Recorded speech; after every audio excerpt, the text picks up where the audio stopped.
G'day, War Stompers, AOS Coach here, and we are talking all things.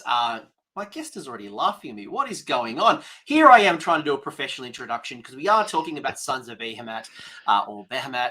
I have Chris Schelling, the #1 ranked ITC player, incredibly active in my Discord server, and I want to get under the hood of the Sons of Behemat. In 2023, we have the General's Handbook, which is all about Antorian locuses. We have just had this book, the Dawnbringers 2, Reign of the Reign of the Brute. And I want to talk about some of the changes that has come into this book. So for any of you who are thinking about it, there is this new type of build. So we're going to unpack a little bit about what Chris is thinking about as Sons as a faction in general. Do we like this particular build? Is it worth the trade-off from the other parts of our book and all the other stuff that is going to come about? And we'll share some lists and we'll talk Sons because they are an army near and dear to my heart and for you. And I might, Chris, give an introduction. Who are you? Where are you from? And why are you one of the big stompers in the mortal realms? Oh, Chris Schelling. I play out of Houston here, and the Suns is an army I just haven't been able to get away from ever since I painted up. Ever since I guess 3 years ago now, or I think I watched the first Suns video you made and thought, maybe I should get into this army, and here I am. And I was laughing earlier because what better army to have a grin on your face and laugh while you're playing. It's such a fun army. I think that's the thing that I've learned. And I remember when it got announced. I don't know if it was Nova. No, it wasn't Nova. It was before that. I remember it being announced on the Games Workshop stream, and I'm like, this is the faction for me. This is the monster truck toy faction. And I remember picking it up for the first time. I remember actually going to my very first event, and at the same time, Games Workshop had asked me, "Can you write like a Meta Watch article about Suns?" And I'm like, if I fail and I go like 1 and 4, and I've just talked up Suns and how I'm an expert and all this stuff, I'm like, I'm in trouble. Luckily, I went 4 once. I did the opposite. But it's just been an army I love. Like, it's a fun army to paint. It's a fun army to convert. It's a fun army on the table, and it's so liberating. Like, you got deployment shenanigans. I don't care. You got all like a million wizards. I don't care. Like, what's on the table is what's on the table. But there's a couple of little tricks that have kind of come along the way. So for me, it's just an army I love. I absolutely love this army. Yeah, it's a real fun army to play. It really lets you, like, when you only have between 4 and 6, maybe more models if you really like the baby gargants.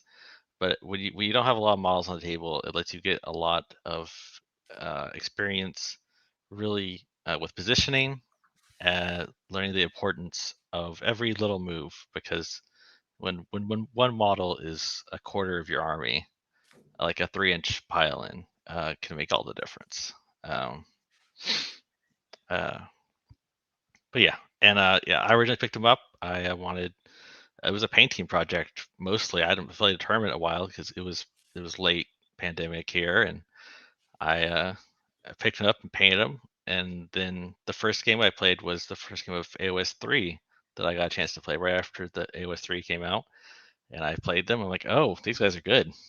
Uh, these guys have a lot of play, a lot, especially in the new edition. Well, let's actually segue to that. So the last 12 months, so General's Handbook 2022, we had season 1, which was about the Galatian veterans. We saw bounty hunters, and it was a season that we Yeah. didn't get to interact with the rules very much. Then season 2, which was the part 2 of that book, we went into Galatian champions, and we had tunnel masters and little heroes that were doing things. And again, another season we didn't get to play in very much. Now we've moved to General's Handbook 2023. We are in the realm of Antorian locuses, which is the wizard meta. So I'll be curious to hear from you, and we'll go through the rules. We'll talk about what we're thinking to handle the primal magic dice and the merciless blizzards and, the current top meta picks. But how are you feeling so far? We're 3 months in at the time of recording from GBH23. How are you feeling about Suns and our position so far in the competitive landscape? Mostly good. There's a few wrinkles, like you mentioned. Blizzard is a can be a tough one. The FAQ and Battle we just got that changed Blizzard slightly so that you can't teleport before you do it is a big help. Because um, there's no way to really play around it if your opponent can just put a little wizard 12 inches away from your mega-gargant. But right now, we're in a good spot. I think a lot of it has to do with the battle tactics and also just we have more options now. There's 2 regiments of renown we can ally in, whereas 12 months ago we didn't have any allies. But now we can bring in Cruel Boys or Gits, the option I like more. But and like as you said, we had those 2 other GHBs after the first one, AOS3. At the beginning of AOS3, we had great battle tactics in the GHB we could do. Monster focus, it's a great time. Then with each one, the tactics got a little harder. I still had success in the the one with the veterans, the bounty hunters, and stuff like Mm. that. There were still good battle tactics for us to do. And then in the Age of Galatian Champions, it got harder, and we did start to struggle a bit. But the tactics changed in this new GHB. And at first glance, you might look at them and think like they aren't that great for us. But there's more play there than it seems, and uh, there's like it's not the impediment it was in the last GHB. No, I'm feeling like the missions are relatively favorable to us. They're certainly not easy to exploit. There are still ones where, you get an extra battle tactic if there's an Antorian locus on there. So it's not like it's playing into our strengths, but you're right. When you look at the battle tactics available in the General's Handbook, you look at potentially where you can so a lot of the battle plans being used at tournaments at the moment have very compressed. So you, with your fast movement, with your large base sizes, you can control objectives quite well. And there's some things you've still got to work around. So it's not like it's an easy win. And I was looking at some of the stats before we started, and Games Workshop is saying right now our win percentage is 52%, which is a little bit weird because I think they look at a 6-month rolling, so they would still have some Yeah, General's Handbook season 2 stuff. But even when I looked at like Wohammer's been doing a different version of their stats, and they have us kind of smack bang in the middle at 48% win rate, around the same as like IDK and Nurgle and Lumineth. And there has been a couple of podiums for Gargants in this, but they've all been in small tournaments, like tournaments that are like 20 players or less. There's been no 5-0s. So again, we're not the big bads like Korn or Gits at their peak or Seraphon. There's a whole bunch of armies that are obviously Soulblight and Ossiarch. But we're kind of in this middle range where, probably the thing that I learned recently is people have kind of almost moved away from the damage output. Like, can you pull down a mega in turn 1? And outside of Blizzard, I think a lot of armies can't. They're not building to that kind of build. yeah. You don't see a lot of armies doing that because, like you mentioned, those others, OVR and Soulblight Gravelords, if they are really good at reducing the amount of damage they take, or just making it ineffective by recycling units, and so armies that might do a ton of damage, like Iron Jaws, Daughters of Cain, um, they don't see as much play because if you do 60 wounds to a unit of zombies, they're just going to die and then come back again. So the amount of damage in the meta is lower. Additionally, another factor that helps us out is grand strategies. We might talk about that later, but the grand strategies in this GHB are not easy to do. But we have, I'd say, at least 2 or 3 good ones in the book. So um, we have an advantage right there. It's just 3 points that they're not guaranteed, but they're not hard to do either. The current General's Handbook grand strategy is a lot harder. When you're looking like spellcasting Savant, we can't use that. You've got Overshadow. You've got a couple of ones where most armies are it's a dice roll. Not literally a dice roll, but like it's Yeah. not a guarantee. It's not a guarantee.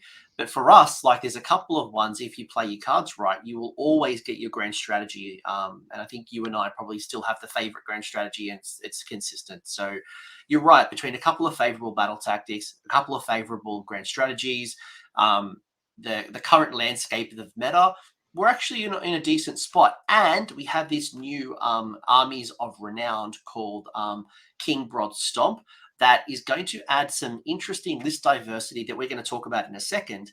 But before we do that, I want to talk about some of the changes that happened in this General's Handbook for us. So we saw some points decreases, and for me, the one that I'm most excited about is the Gatebreaker, who's now down to 500 points from memory. Yes.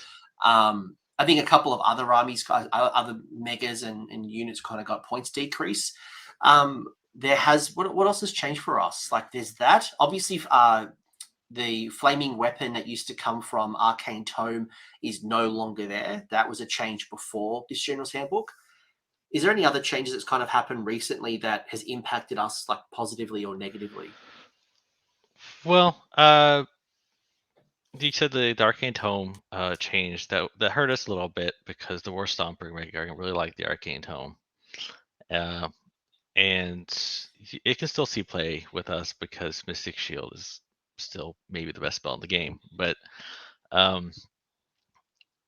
and you mentioned the Gatebreaker went down to 500. The War Stomper went down to 450, which is pretty inexpensive for what he does. Brodd went down to 520, which is still a little expensive, but it helps him fit in with the other megas better.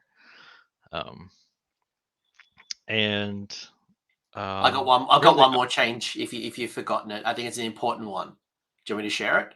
what's that? The battalion change, where bosses of the Stomp is Oh now yes, both one drop and the artifact. Where previously you had to choose either it's the enhancement or the one drop. Now you get both, so we yeah. can We be get a we get two all our drop. toys now, which is nice. Mm. You can be one and get two artifacts in your nullstone, or you can be two drops if you don't mind being two drops and just have something for everybody in your army. Um, Other than that, like the biggest change in recent memory, other than that stuff, is just our book. Our book isn't that old. It was like last November. Um, hasn't even been a full year yet. So I think there's it's probably pretty. one other change that I'll call out. And last season it was really hard for us, and I think this season it's as close as hard it was. Is the changes to Lookout Sir, and it's part of the reason why I can't justify putting a kraken-eater in my list anymore, because I used to love running the kraken-eater. It would throw those couple of rocks. It would do enough chip damage for me to take out those small heroes, because like you throw the big rock from the gatebreaker and it's like rocks or diamonds. It's either like you're dead or I've completely whiffed. And the Kraken helped me with consistency, and there's obviously other things that it can do. But the changes to Lookout Sir and even the last season made it hard to snipe those little heroes. And without that, like you're relying on your little babies, you don't have mortal wounds like from range to deal with them. And I found that's an interesting little challenge to work through. Do you have any thoughts on the Lookout Sir changes for the current season? Well, to be honest, I don't think it affected my play much. Well, for one, I'm a little notorious for disliking the kraken-eater mega-gargant. It's despite playing these guys for a few years now, I've never played a kraken-eater. It's just I've just not a war scroll that's appealed to me. Um, but the range attack from the gatebreakers, it's always tempting to use them to snipe heroes, and you can weigh the decision when you're in the game. But I find more often than not, I'm just using the gatebreakers to clear out screens with their shooting attacks. A little 10-man screen of witch elves or ungors or something. Two gatebreakers can clear most of those guys out, and then you can just charge into the guy who's left and take him out with the charge mortals and bounce around him. But so the lookout stir, like it took away an option for us. It makes the one of our battle tactics in the book a little harder than it used to be. But I don't think it's affected me too much. I'm not saying that it's a massive impact. It's not like my strategy has completely crumbled, but it's Yeah, something where sometimes there's an army. Let's say it's like Seraphon, for example, right? Where you've got this wizard castle and you need to take out that little minor hero, or you got that little, blizzard wizard git that's like a 5 wound idiot. You just want to throw some rocks at. yeah, It becomes hard. And then being being a melee force, you're in combat, and then you're in 12 and they blizzard you. So it's just one of the factors you need to play around, but it's certainly not going to cripple your win. yeah, Do you want to get into the new rules? So that's kind of like yeah. where we're at. I think we're in a decent spot. We're kind of like, we're not the worst army, we're not the best army. No, Um, uh, yeah. As you said, we haven't. There hasn't been a 5-0 finish this GHB yet, or probably in some time for Gargants to tell the truth. yeah. Um, but I think we're obviously capable of going 4-1, and um, I think a 5-0 would just require some luck, because even though, like we said, there's not as many high DPS armies out there, there are high damage armies still out there, and you can get unlucky and run into one, and or just even our matchups against armies like OBR and Soulblight, like it's not the worst, but it's still an uphill battle. I was going to say, one of my biggest struggles of late with Suns has been OBR. When you got all of these Immortus Guard, you don't have the damage output, and that's probably been one of the differences between the last Battle Tome and this Battle Tome, is that the damage isn't as much. We've got more tricks like shutting down Inspiring Presence, and there are other things, but I just found I didn't have the damage to grind out those 6 Immortus Guards, and then they can kind of regenerate, and it's just like, oh. Or at the same time, without the flaming weapon, it's hard to wipe out Yeah, that unit of zombies, where that would have been critical to get rid of them. yeah. In the OBR matchup, we really have to like depend on roar to keep us alive in fights. If you fail that roar, then Immortus Guard will take out a mega in a turn, and then uh, but if you get the roar off, then you can hold your own against some Immortus Guard or Stalkers, and keep them from grabbing an objective from you, and that usually ends up being the game plan. I have found we do have the damage to take out like a block of 6 Immortus Guard, but it requires you to play a list that's very tailored to it. You have to play multiple Great Breakers and Brodd to give them more rend, and I've done that before, but in the process, I end up failing a bunch of battle tactics because of the armory build. Because of the bloodlust.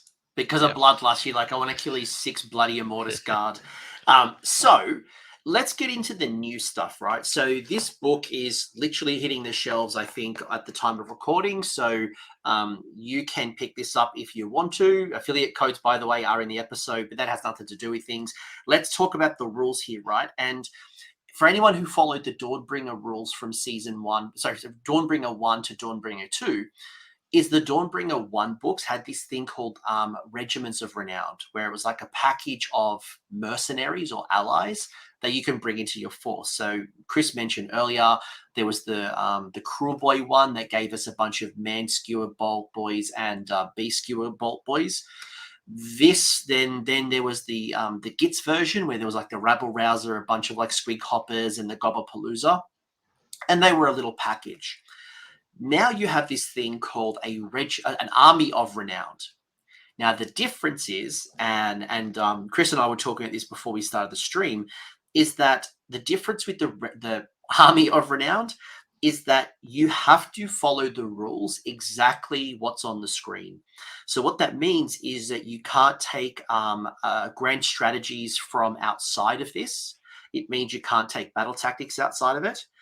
Your core battalions or your war scroll battalions. So for us, like, it's not going to, you're sacrificing your battle regiment, your bosses at the stomp, in order to use this particular You can still battalion. use the battle regiment. You can use the core book battalions, but you just can't use the battalions from your own army book, is what it In addition, says. the following rules from this faction. Oh, sorry, it's from the faction battle tome. So yeah, in addition, the following rules from the faction battle tome are not in use. So there's stuff that's outside. So bosses of Yeah. the stomp and What's the other one? What's the other battalion we've got? I rarely Foot use sloggers. foot sloggers. Yes, I've used it once, I think. Yeah, that one also got changed so that you can get swift and unify at the same time. So if you have a bunch of man crusher gargants, you might as well take it. Yeah, I don't mind it actually. I'll usually put like Brodd in there, and not that it matters which mega goes in there, but like have Brodd and a couple of man crushers. So it's a little bit more restrictive, but you are going to get a whole bunch of cool rules. So first things first, you've still got your mightier makes rightier, so we don't have to worry about that too much. Your megas still count as per the war scroll. Your babies do count as 10. No change there, right, Chris? Yep, no changes. They just changed the name to This Realm Is Ours, but uh, yeah, because the Army of Renown rules say you don't get your allegiance abilities from your book, but they went ahead and added ours back to this one.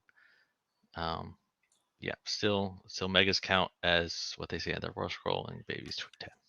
Yeah, yeah. So that you haven't lost that rule, but where you've gained some extra rules, and we'll compare it against the current rules from the battalion, is first off you've got the World Titan Prophecy, where if your army includes a King Brodd has a ward of a 5+, while he's within 3 inches of any other friendly units.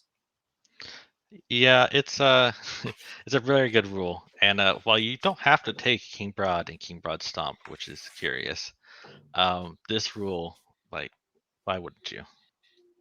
A 5 of Ward, that's the old Amulet of Destiny right there.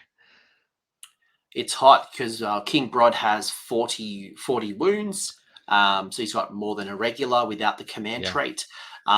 It is also, he has the ability, the once per game prayer that heals D3. So you're getting a lot of value from having a 5+ ward. yeah, and you'll And you see don't, later. Yeah, we're gonna have more value when we get to the command traits and artifacts here too. if you are running a King Brodd and you're liking this 5+ ward, are you thinking about power pairing him with another mega-gargant, or are you thinking something like a man crusher? I think at first everybody thinks Man Crushers because you could play 3 individual Man Crushers. You could have 2 go off and do their own thing, and one, be Broad's little buddy. Um, I think that's fine. The issue is it's like if you ever played Stormcast with their Praetors bodyguards. Like if you have a little bodyguard unit like that, your opponent's just going to shoot or attack the bodyguard first, and killing a 12 wound baby on a 5-up save is not very difficult. So I like him with another mega, um, especially if that mega also has defensive artifact or command trait. Just that you have like a power pair. I mean, generally when you're playing mega gargants, like we can spread out a little bit, but uh, it's usually best for your megas to stay together to help each other out. If uh, if one of them gets charged, the other one can counter charge or just make piling and very difficult for your opponent. So this just rewards you for playing the way you should. You should keep your megas close together. Yeah, you'll find King Brodd, especially for those who haven't used. I've been using King Brodd since he was 580, I think he was, and he's a cool war scroll. He's got, his obelisk attack is very potent, but he can't do things by himself. Like you really No, need support. the obelisk Um, attack is potent, but it's also threes and threes, so it's only 4 attacks. So but it's um, 5 damage. It's 5 damage, right? So when that yeah, hits, it hits. The a couple of other things, and there is definitely an FAQ, so I'll pause on that one for a second. You do have a new monstrous rampage called the King's Stomp. So only a model that's made a charge move in the same phase can carry out this monstrous rampage. The model can make a 3d6 move, but it must finish within 3 inches of an enemy unit. So literally exactly like the Stonehorn that yeah. we If you've you might if you've played recognize. yeah, if you played with or against ogres, then you know this rule. It's the same thing the Stonehorns can do. Um, When it makes the very move, just to finish off the rule, when you make the move, you can essentially fly, so you can move around. But and then obviously when you finish the move, anything you've passed over on a 2+ suffers D3 mortal wounds. Sorry to cut you off. I just want to get all the rule out. Then we'll kind of unpack it. Like ogre players love this rule. Are we going to love it as well? Oh, I think so. I mean, it is a little bittersweet because we lose the other monstrous actions from our battle tome in this regiment, and our battle tome monstrous actions are also very good. But our battle tome monstrous actions are very focused around playing against monsters, and um, you don't see as many monsters around as you used to. Um, so we'll enjoy this one. It just forces your opponent to keep their models close, and um, really just messes with their movement positioning. They can't leave a gap that's a 5-inch circle. That's about what our bases are, because if they leave too much space near their little heroes, you'll just charge in, fly over. It also just makes it, in general, just hard to hide stuff from us because of the fact that we have 3-inch reach on our weapons. Like, Mm. um, this just allows you to get to lots of places you shouldn't be able to get to. It's interesting, right? Because we do mortal wounds on the charge, assuming you roll the 2 up, whatever it works out to be. Sometimes I like to roll lots of 1s there. But if you're smart, right, you can charge 2 units, hit them for a couple of mortal wounds. If your opponent starts clearing out models near the mega-gargant, it might create more space. If not, they might compress it towards the mega, and then you can use your 3d6 to reposition. And to your point, with the 3-inch range, you can get into the juicier targets as opposed to being tied up with cheap screens. So a lot of interesting play I think you'll need to learn, given how big our base size is at 130. You're going to have to think about where you land the charge first, and then statistically your average on a 3d6 is 10. So just keep that in mind if you're trying to jump and move around. Like, is it just a reposition, or will you be able to jump across and get into something? And keep that in mind. Yeah, like I mentioned earlier, I like to use the gatebreaker rocks to clear screens, and this just helps with that strategy of using your throwing attacks, your charge impact mortals. Um, you can use this now to get around screens or at least do more damage to them, and you can do it in addition to the normal stomp monster's action. So that's potential 2d3 mortal wounds to whatever you're in range of, at least. Yeah, no, it's a good little trick. But to your point, Yeah. we are sacrificing Colossal Slam and the Yeah. the one that you like the roaring one where it gives you like it's a bravery check on like wound characteristic of 1 and That 2 one things. that one I can kind of take or leave. Like I've had some good rolls with it, but um it's not very often, like unless you're playing against gits, um you you don't often run into uh anything with bravery less than 7 or 8. Might So give it a couple of months and we might be thinking about it again with the new Ardboy War Scrolls and cities obviously hitting on tables. that's true. It may, but you're right. Like it's not that useful at the moment. Um, the other rule, and this is a contentious rule because there's so much jank in this. So I'm going to pre-warn you folks that this is going to change. I don't know how it's going to change, but it will have to change. So once per turn in your shooting phase, you can pick 1 terrain feature and 1 friendly mega-gargant within 1 inch of it. Okay, so far so good. If you do so, roll the dice. On a 2+, that terrain feature is sundered. Chris, so far so good. Nothing's happened just yet. Yeah, so far so good. Then, if that terrain feature is sundered, so we've rolled the 2 up with a mega-gargant that's been 1 inches of the terrain feature, you roll a dice for each unit that's been each unit that has any models on the terrain feature or is garrisoned in the terrain feature. Okay. On a Yeah, 2 so far, plus, yeah, so far it's yeah. good. So far, very So similar far, to what the Gatebreaker does. So yeah, on a 2 plus, that unit suffers D3 mortal wounds. Okay, that sounds interesting. No problems there yet. It's the next part. Then, all models from the unit that were on or garrisoned that terrain feature must be set up wholly within 6 inches of that terrain feature and more than 3 inches from all enemy units. The model can't be set up wholly within 6 inches of the terrain feature, and more than 3 from all enemy units, it is slain. The terrain feature is then removed from play. Finally, the mega-gargant can pick and make a shooting attack for in that phase with the hurled terrain missile weapon profile. So it's an 18-inch range, D6 attacks, hits on 4s, wounds on 3s, rend -2, D3 +3 damage. So, Chris, what do we think? And what are we expecting? And why is this, like, on first glance, a problem? Well, what I think is that if you just look at it as it's intended, it's a pretty fun rule. You get to pick up terrain and throw to somebody, and make a pretty decent like shooting attack. Like it only hits on 4s, but it's like you're picking up terrain and shooting an iron blaster at someone. The problem is that last part of that big paragraph is that uh, all the models that were on the train get picked up and Mhm. moved to be wholly within 6 of it, and that includes any mega gargants that are on it. Bingo. So if you tow your mega gargant onto that wildwood or that piece of cover terrain, uh, and then roll your 2 up to pick up the terrain, you get to move your mega gargant a free teleport essentially, because like a wildwood is not a small piece of terrain. You could potentially move up to like 12, 15 inches.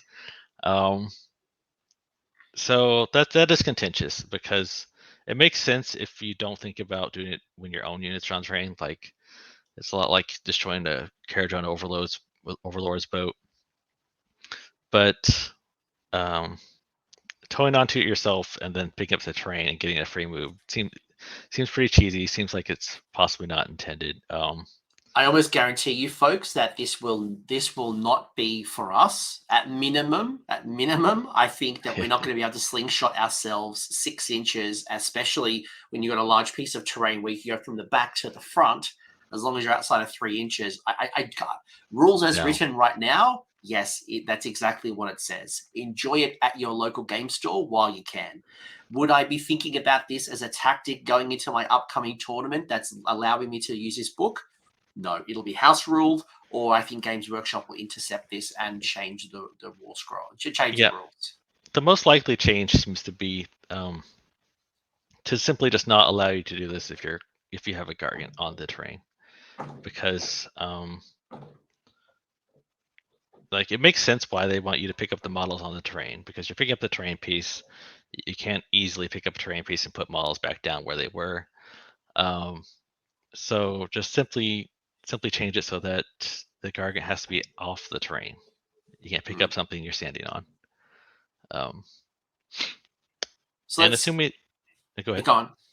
No, I was just say, assuming they fix it, it's just a very fun rule. Uh, Maybe not the best because terrain is actually important for Mega Gargants. Like everybody thinks Mega Gargants want a clean, empty field to charge forward, but really, you want there to be terrain, especially near objectives, so that you can limit how many models can fit around your base.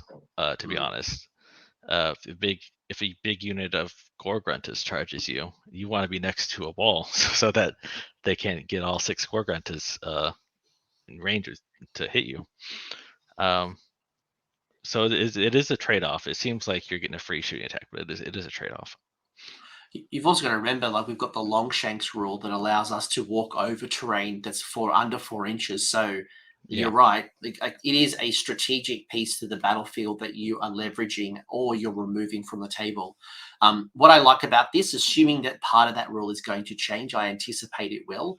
One of the things that I do like that I don't think will change is obviously the hurled terrain attack, because things like the War Stomper, things like King Brodd do not have a shooting attack. This allows me to get a shooting attack in there. So I like that. And if you are playing with a Gatebreaker, actually, Beast Basher doesn't have one either. But if you are using a Gatebreaker, for example, you can obviously choose which attack is better for you. Do you just want the one attack with high damage and high rend, or the D6 attacks, which is a little bit more swingy than the Gatebreaker one, but it does have more potential to do damage with D3 plus 3 for Yeah, I up mean, to up to there's 6 no attacks. reason there's no reason you couldn't do both with a Gatebreaker, and it's a little efficient too. You'd think you would want to spread it out, like maybe have Brodd pick a terrain piece up and have the Gatebreakers throw their rocks. But if a Gatebreaker picks up the terrain, you can use one all-out attack command, and you get +1 to hit with the hurled terrain and with the boulder attack from the Gatebreaker. So, um, yeah, there's no reason I, the Gatebreaker can't pick it up himself and make the attack.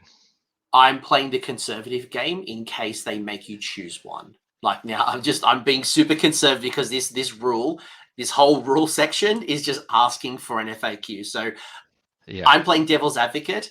If I have to choose one profile or the other, you can choose. But yes, it does look like you get an extra attack. I will wait to see what Games Workshop says. yeah. Another thing that might get changed is that you can still do this if you ran. Like you can't make the shooting attack if you ran, but you can do everything before the hurled terrain if you ran. There's nothing that says you have to have not run to pick up a terrain piece. Oh yeah, you wouldn't be able to do the shooting attack because you've run, but Yes, you can. But you would be able to still run and then terrain part. do Yeah, the you can still. because it's an ability. It's an Yeah, ability in the shooting phase. correct. Yep. So you can still run. Like if there's a unit on a piece of terrain that you want to do some damage to, or just make them move, you could run forward and then pick up the terrain.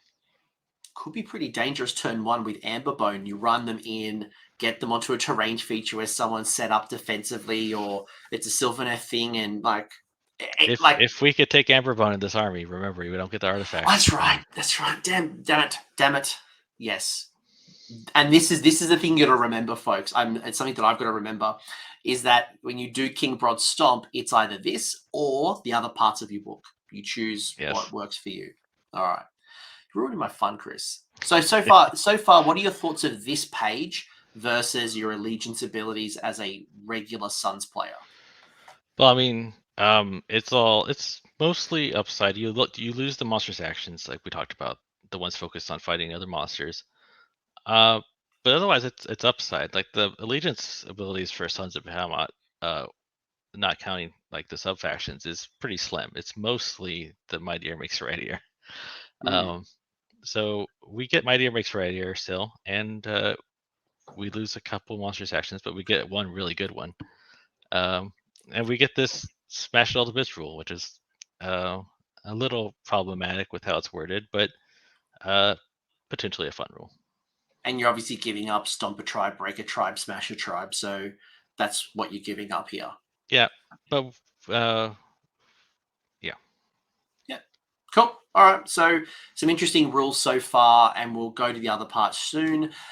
Because you are giving up your various tribes, you will get your own command traits, your own artifacts, your own grand strategy, and your own battle tactics. So with the King Brodd Stomp, your command traits, so mega-gargant, general only, including unique units. I'll get Chris to explain what that means in a second. And would you make King Brodd your general? So you can either take a high expectations for +1 attack characteristics on the death grip for friendly mega-gargants while they're within 3 inches of another friendly mega-gargant. You've also got big eaters. So in the combat phase, if any enemy models are slain by attacks made by a friendly mega-gargant wholly within 12 inches of this general, you can heal up to D3 wounds allocated to that mega-gargant after all its attacks have been resolved. The last one is Loudmouth Bully. And once per turn in the combat phase, you can pick one friendly King Brodd Stomp unit. That's everyone, obviously, in the King Brodd unit. The subfaction that's wholly within 12 inches of this general. If you do so until the end of that phase, you use the top row of that unit's damage table, regardless of how many wounds it suffered. So, do we like this? And if you're going to choose this, which is the one that stands out to you the most? I do like these. I do like them. I like two of them better than our other options. Which in this army, since you don't get the command traits from our book, your other options are like Master of Magic and the other stuff from the core rules. Um, as far as the top, including unique units. So that means if you do choose to make Brodd your general, you can give him one of these command traits. I don't think that's something you'll do often. I think it's more of just a narrative choice. This is King Brodd Stomp. It makes narrative sense that King Brodd would be the general of the army. But as far as like match play, there isn't really a good reason to make Brodd your general. He's already a war master in the army, so two generals is better than one, just in every case. And just for anyone who doesn't connect the dots here, why would that be important? For many reasons, for command point reasons, you only receive a command point at the start of each of your turns if your general is alive. If you have a Brodd as your war master and you have another mega-gargant as your general, uh, one of them can die and you still get your command points at the start of your turn. Being a war master or a general lets you issue commands up to 18 inches away, which can be handy. If you're playing all mega-gargants, it's less important because they can just issue commands to themselves. But if you're playing man crushers, it's important, especially since man crushers get to run in charge near your gargants.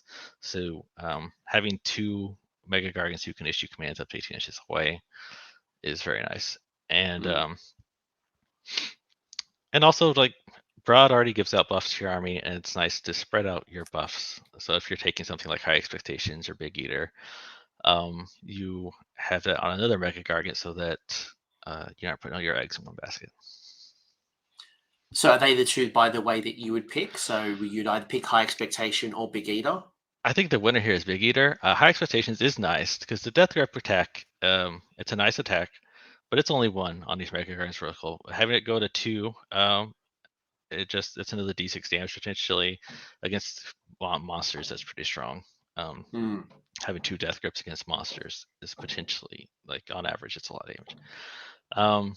The Big Eater, like, the wording's a little confusing because it only works if the mega-gargant is wholly within 12 of this, but it's per mega-gargant, and it's when they fight, and whenever they kill a model, they get to heal D3. And just once, that's not much, but over the course of a battle, 10 combat phases, that's a lot of healing. Especially when you combine it with the fact that Brodd has a ward in this army. We're going to see soon there's another way to get a ward. So whenever you can combine wards with healing, that's just a lot more damage your opponent has to do to you. And if you've played against like Vampire Dragons or Arcan lately, you know how powerful it is to heal after you fight things. It just makes you harder to kill in the combat phase in general. So yeah, I think Big Eater's the choice here. Yeah, look, obviously there's two schools of thoughts here. You've got the people who love to smash and they build around smash, so High Expectations is going to be great for you. For someone like me who plays defensively traditionally, like, I'll always take the command trait to give my general +5 wounds. I'll look for the Amulet of Destiny for a 6-up ward. I'll always look for, like, healing, because the power, from my opinion, is the longer I keep my mega-gargant on the table and denying objectives, the longer the lead I'm building. So I would probably, if I'm going to choose any, I'm going Big Eaters.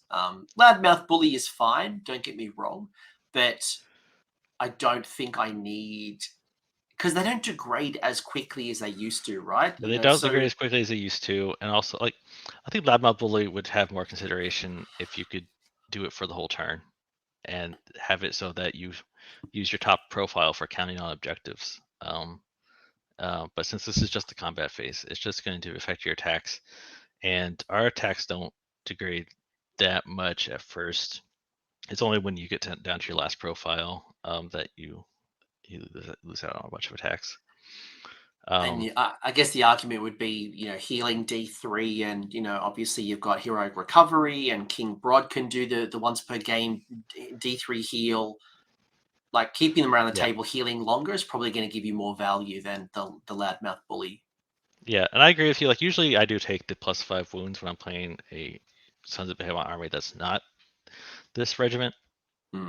So you don't get to take +5 wounds, but you consider, like, the unit that has Big Eater will always be triggering it when they fight, because when they fight small models, of course, because they have the traits, and you figured they'd probably heal at least 5 wounds from this in a game, unless you're playing against other mega-gargants, but that's a whole other matter. But so not only is your general healing, but now you're also giving healing to anybody who's wholly within 12. You've got 3 artifacts to choose from. So again, we mentioned earlier your universal Suns artifacts, like Amberbone, for example, not on the table. Your Gatebreaker and your War Stomper, depending on the tribes you used to run, not available in this particular build. But what you do have is you have 3 mega-gargant heroes, which is all of your megas. But we don't have the unique bracket, so King Brodd clearly can't get an artifact. You will get Brand of the Gargant King. You've got Lucky Shiny Hat, and then the Crafty Creepers. So Brand of the Gargant King, if the bearer makes a charge move and the unmodified charge roll is an 8, the strike first effect applies until the end of the turn. Lucky Shiny Hat, it gives the bearer a ward of 5+ only against mortal wounds. And then Crafty Creepers, at the start of the combat phase, you can pick one enemy hero with an artifact of power that's within 1 inch of the bearer and roll a dice. On a 5+, that artifact can no longer be used. And if it was a weapon, it reverts to a regular weapon profile. So do we like these? And of them, which is our favorite or favorites? I do like them. I don't think I like them as quite as much as the ones in our book. I mean, Lucky Shiny Hat I think is probably as good as the ones in our book, but the other 2 are fine. This follows a similar pattern to the command traits, really. The first one, Bradley Gargant Green, is going to be good if you're in the mood to fight. Like, you take High Expectations, you take Brand the Gargant King, you're in it to charge him down. Lucky Shiny Hat is my pick from here. A 5+ ward against mortal wounds is going to be good, especially now with Blizzard running around. There's high sources mortal wounds like Seraphon, like Lord Croak, and potentially the Hurricane. When the Hurricane hits the table, doing a whole bunch of mortals in the hero phase. Yeah. Or just cities in general will be doing a lot of mortals on 6s to hit, or stuff like the Hurricane or spells. So there's a lot of sources of mortal wounds right now, and having a defense against that is great. Part of the reason I've been playing just plain old 6-up ward Amulet of Destiny lately is because I need something to help against mortal wounds. Crafty Creepers is okay. It doesn't sound great at first glance, but it is a powerful effect to take an artifact off of someone. But for our mega-gargant, you kind of need something that's going to be more effective more often. Like you dream of the time that you fight an ethereal zombie dragon and you just take his little cloak right off of him and bash him to bits. But when you're fighting a horde of units, like, it just doesn't do anything. I was going to say that it is Crafty Creepers is a great situational artifact, but it is situational. And in that example, and we are seeing the meta moving away a little bit from the Ethereal Vampire Lord on Zombie Dragon because of Blizzard. What you are, like for me, when I'm finding myself in that situation, I'm just using the mega-gargant, like the Gatebreaker, just doing that 4-up 46 mortal wound smash, and it's a 50-50 shot. This is a 1 in 3 shot where I may not ever roll that 5-up, and I'm just constantly grinding with I'd just rather. I suppose you get to do both, right? Like, I can try to get rid of it, and if not, then I do the 4-up.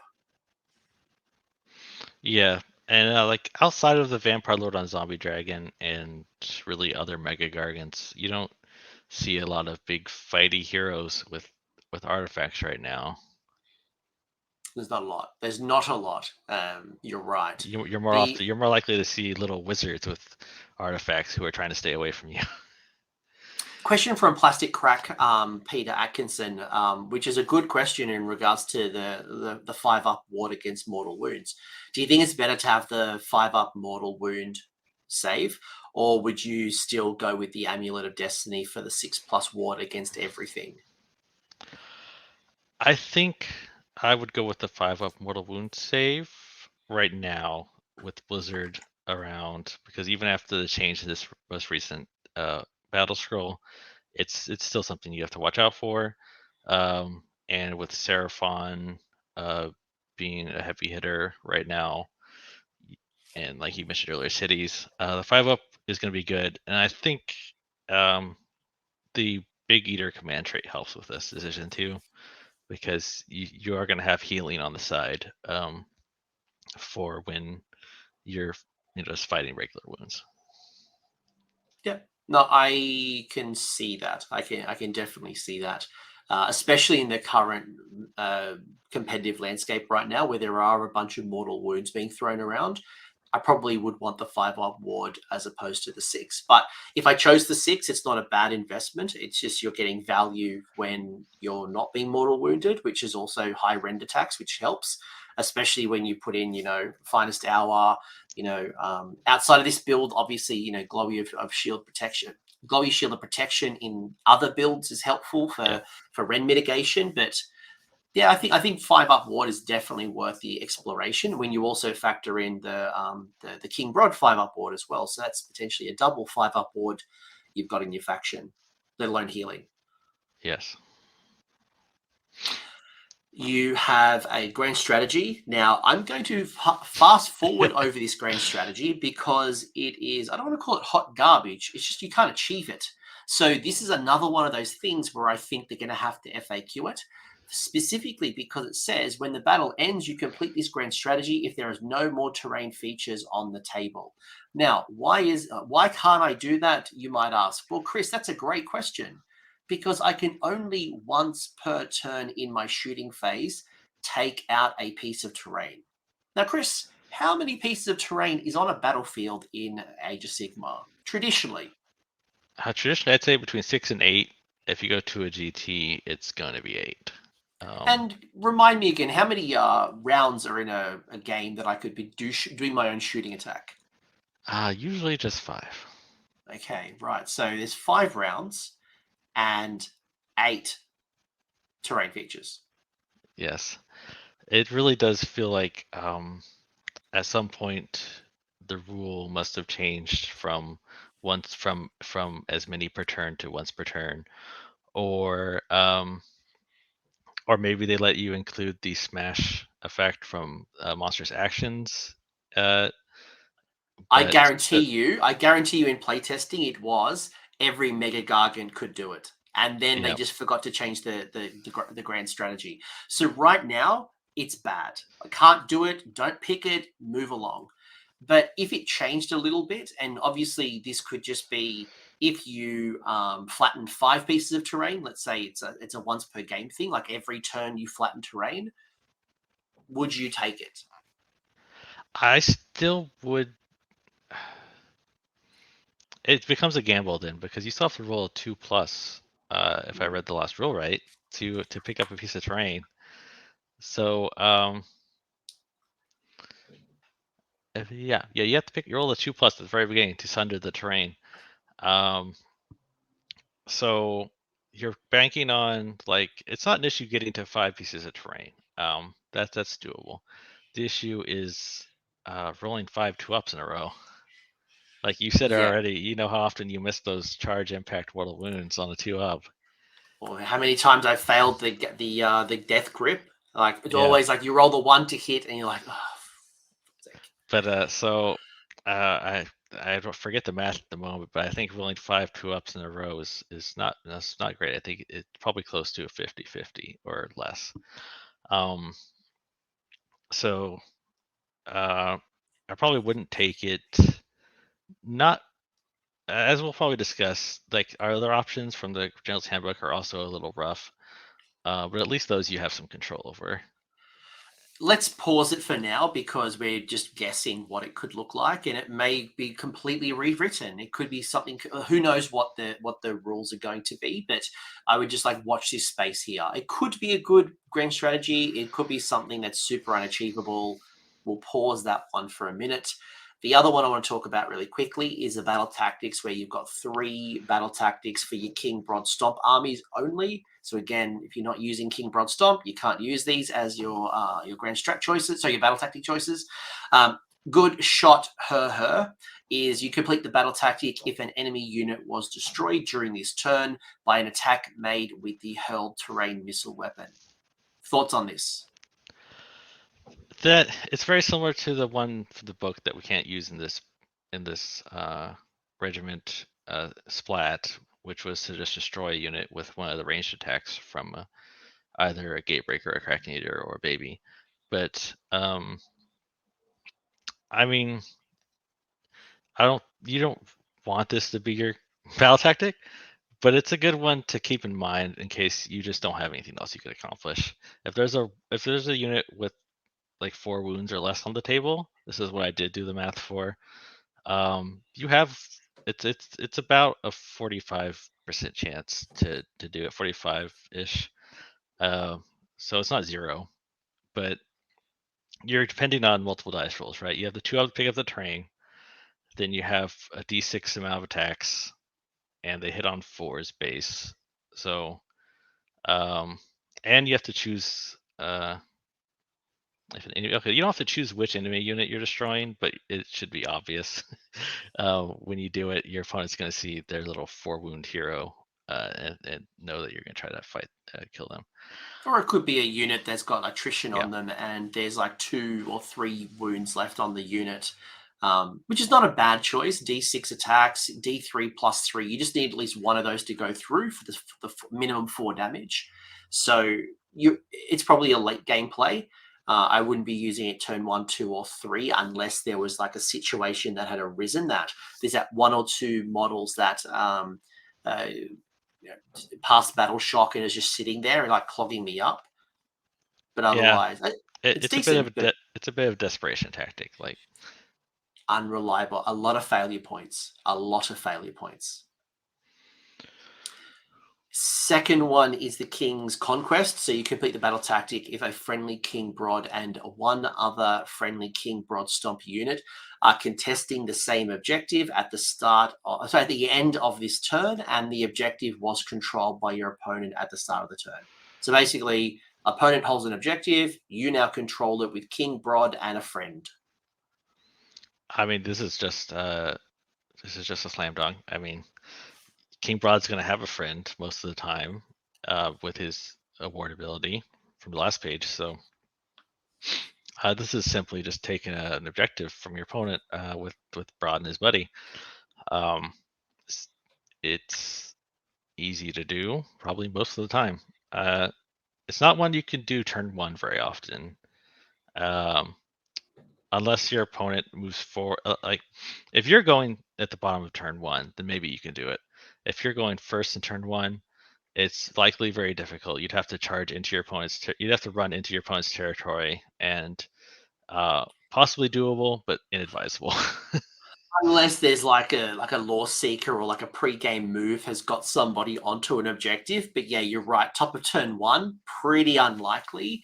Bottom of turn 1, possible. Turn 2 and beyond, Yeah, absolutely. it's after turn 1, it becomes very likely. The last one is Clear Them Out, where you pick one objective on the battlefield that you do not control. You complete this battle tactic if at the end of this turn you control that objective, and that objective is contested by a friendly King Brodd Stomp unit that made a charge this turn. So, objective you don't own, you now own it, and you charge to get it. Yeah, I mean, this is very similar to the last one because when you're doing King's Conquest, the last one, it's very likely you're going to charge King Brodd and his buddy to take the objective. So clear them out. Similar. You do have to be careful of redeploys because you do have to finish the charge. But yeah, it's solid. Again, another one that's not a top of 1 option most of the time. You would have to really bring some Man Crusher Gargants. They might be able to do it. Both their run and charge, and the +2 inches of move from Broad's Prayer. But again, once once your opponent comes in charge range, this becomes a tactic that's very easy to do. So 2 out of 3 good battle tactics, and one that's situational, depending on one how the terrain rules change.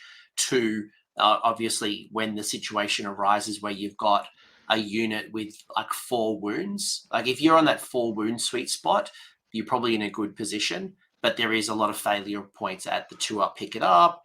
Obviously, you want to roll decently on the d6, the 4 up to hit.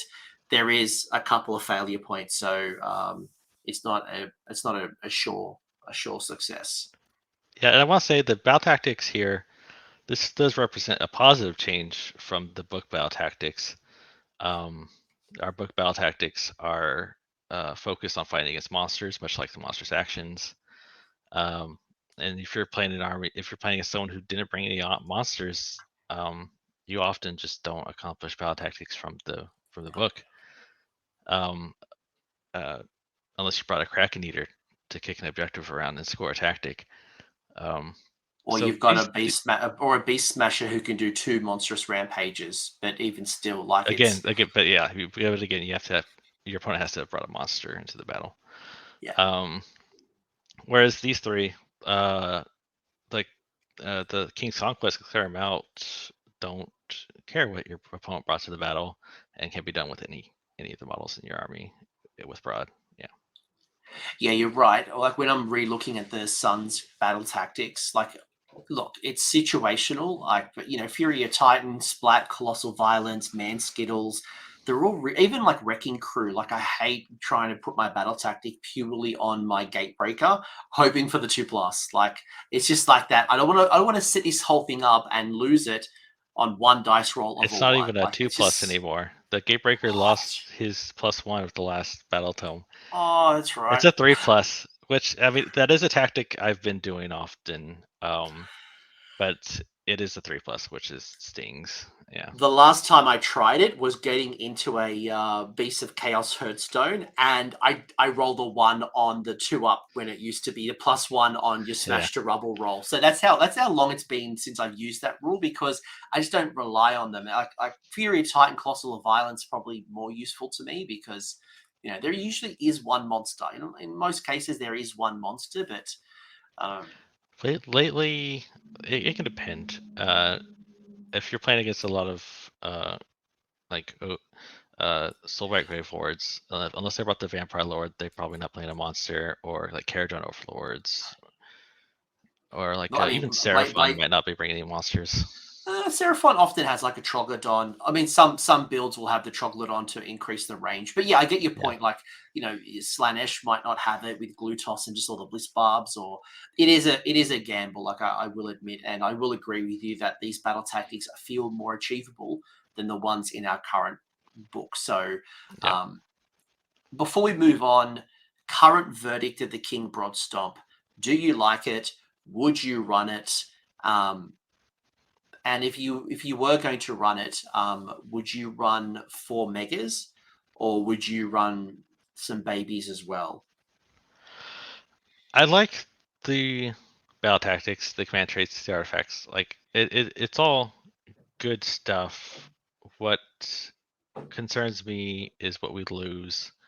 Uh, and obviously, like the inachievable grand strategy is bad. But what we lose is, I mentioned earlier, we have good grand strategies in our battle tome that you don't get to take here, and you lose those bosses of the Stomp battalions, which means you only get one artifact. There's no way for us to get another 2 artifacts or more in this regiment. And it also means you're stuck at either 4 drops if you go play 4 megas, or if you want to play some man crushers, you can get down to 3 drops. Or I guess possibly 2 drops if you play a lot of man crushers, but that's probably not what you want to do here. But I do like that. I do like 4 megas in this army, because I do think Brodd wants to be buddy with a mega for a while, at least in the game, so that his 5-foot ward sticks around until his friend has to either go take an objective or dies. And it's just, if you're gonna play 4 megas, it also gives you the most bonuses. If you look at the sub factions we have, Stomper, Stomper Tribe, Breaker Tribe, etc., they don't offer a lot of bonuses to a 4 mega-gargant list. Stomper Tribe and Beast Smash, I don't think add anything for 4 megas. All their rules are for man crushers, and the And and your like breaker, yeah, your breaker tribe, for example, like what you find, and you're right, like what you find is in the other tribes, it's like you've got to go all in. So I've got to run all the gate breakers to get benefits in the gate breaker tribe, or you've got to do war stuff. It's just too much. There's no one force to kind of combine all your variety. Like I like lists that'll have a gatebreaker, Brodd, a war stomper, or a beast smasher. Like I like having a couple of different megas to fill different roles. I don't want to go spamming on one particular model. You're right. This one does let me feel like I get to tap into various mega-gargants and get some benefits across the board rather than just putting it all into the man crushers. yeah. It lets you. It gives them something. You bring your Beast Smasher, your kraken-eater in this army, they'll get to pick up the terrain just like Brodd or whoever else, and they'll get, if you take Big Eater command trait, they get to heal too. They get the monster action. So um, it just remains to be seen if that's worth not having bosses of the Stomp in the grand strategy, and that's what I'm afraid of with this. Is um, you're going to be really on the game plan of controlling the primaries, because getting your 3 points for your grand strategy is going to be difficult. And I've also found that controlling the turn 1 battle tactic did not get any easier in the that's an issue with our book too, though. So that didn't change. It's just the turn 1 battle tactic is going to be tough if you have to go first, and it's a mission where you can't easily intimidate the invaders. And it's one of the reasons I like the Regiment of Renown, which you can't bring in this army. You're not allowed to bring any allies. So All right. So what I'm hearing from you, and my thoughts as well, is the rules are interesting enough. I would not put them into trash. I think that they are worth exploring. I think they're worth testing, but it depends on what you want to build around. If you're someone who loves to run Stomper Tribe and run all the babies, this may be not for you. If you are someone who wants to run for gate breakers, now they're at 500, you might still be better being in Breaker Tribe. But if you want to run a mixed list, I think this is worth exploring, and I'll be watching the FAQs appropriately to see what actually changes. yeah, I mixed think list and either 4 mega-gargants or 4 megas and 3 megas and 3 babies would also do fine here. Correct. I would still do, yeah, but like you see those war stompers like 1 mega and all the babies. Yeah. No, this is probably not for you. This is not for you. I mean, you can do it. Like I'm not stopping you. Like I'm not your gatekeeper. But you're not really getting the benefits from the rules. So that's what I'm saying, folks. No, the man crushers can't pick up the terrain and throw it. So no. At best, you're getting the benefits of the ward. So let's maybe in the spirit of time, because I think we'll be here forever if we get into the detail. Because I think you and I, being very experienced smashers out there, we could go into all the weeds, right? So yeah. let's assume that I don't run the King Brodd Stomp, right? I'm going to pick up my mega-gargants and I want to have a good time, or I want to do well at my tournaments. Where do you think? What are the tribes that you think are standing up right now in the current season? The current season, I would say there's not too much of a difference in the tribes. I think you see a lot of Gatebreaker right now in the Breaker tribe, just because giving +1 +1 to hit to your Gatebreakers and Man Crushers is pretty good. And this makes them a lot more dependable without having to spend an all-out attack, and lets you get +1 to hit in the combat phase, and also do all-out defense, which is pretty good. And I think the other tribe you might take is Stomper, because you do see a fair amount of infantry. Like, it's not the infantry focus season like it was a couple GHPs ago.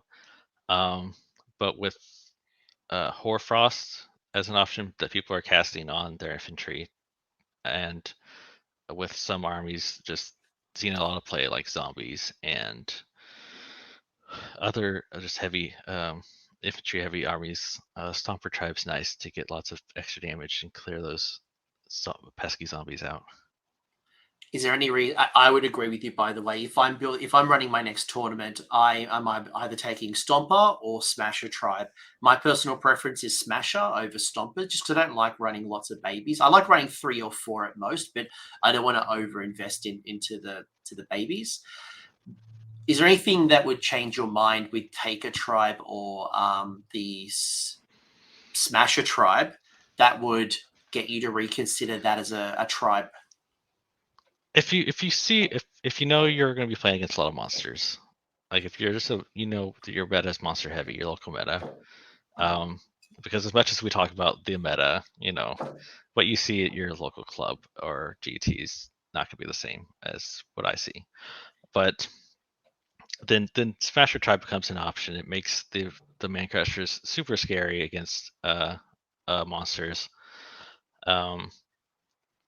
But I think I'd have to see a change to the Beast Smasher himself. He has a similar issue that Brodd has, where he has so few attacks. Like, they're very strong attacks that the Beast Smasher has, but so few that you have a real danger of just whiffing and not accomplishing much. But the Smasher Tribe does have good command traits, good artifacts, if I remember right, and Well, pretty strong in the monsters. You got the artifact that glowy tattoos, right? Where it's the 4-up ward. Was it once per game? I think it is. Like it's Once per phase or once per per phase. turn, Yeah, it's which is once per strong. something. Especially now with the heavy magic, like a lot of armies, they're gonna try to do a bunch of mortal wounds to you in the hero phase. As far as Taker Tribe goes, I actually liked Taker Tribe in the old book when it affected all your Gargants and let them all count for extra.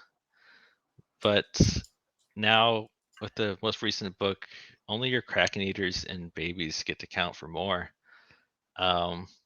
Which, like as we mentioned earlier, really pigeonholes you into playing kraken-eaters. Your gatebreakers, roar stompers, Brodd, don't get a lot out of being in Taker Tribe. And at the moment, I think in our current mission pack, I don't think counting as 30 makes as much of a difference as it No, did before. no. You get to take advantage in the past where you could kick an objective and change the value of it, but outside of that, it hasn't like. Unfortunately, the kraken-eater has kind of fallen by the wayside. And just to clarify something that we said, the command trait is sees green, and it's once per battle at the start of any phase. You get the 4+ against mortal wounds. So, yeah. So it could be helpful, like if you see that wizard coming, that merciless blizzard wizard coming for you.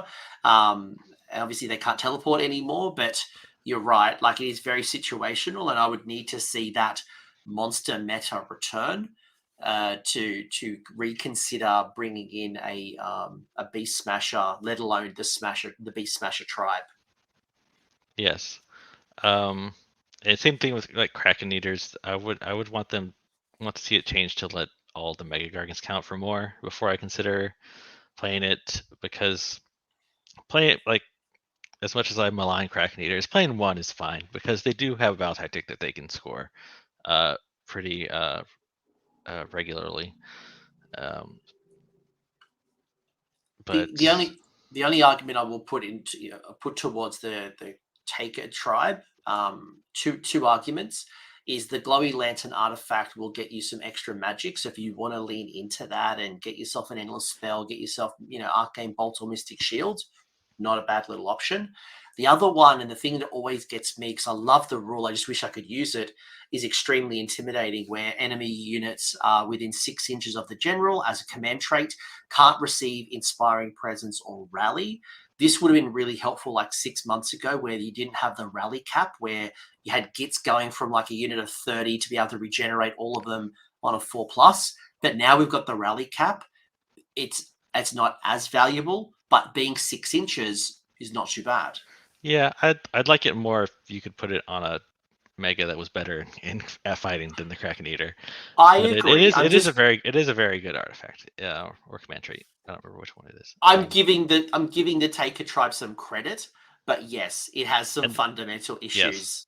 And the Yes. glowy lantern is very good. But I like it more when maybe once we get out of this GHB and there's less primal dice around, because endless spells just don't stick around.